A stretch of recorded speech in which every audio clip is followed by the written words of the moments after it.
আসসালামু আলাইকুম ওয়া রাহমাতুল্লাহি ওয়া বারাকাতুহু। সবাই কেমন আছেন, কী অবস্থা? রাত বাজে 1টা 41, সবাই ঘুমাচ্ছে আর আমি রান্না করছি। এই হলো ডিম, এই হলো আমার এই যে গাজর, এই যে আলু, মানে আমার গাজর ডিম আলু রান্না।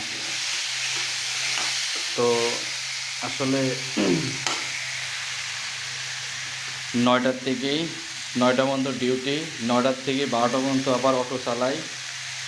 12টার পরে বাসায় এসে গোসল টোসল করে খাবার খেয়ে এখন আবার রান্না করতেছি। এই হলো পুরুষের জীবন।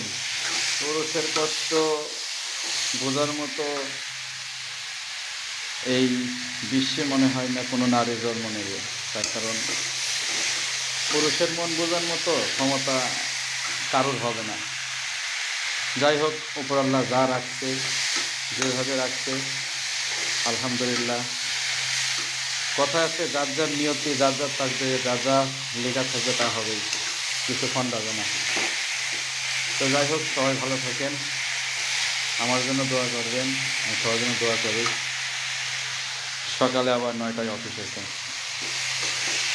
বাস্তবতার কাছে জীবন অনেক অসহায়।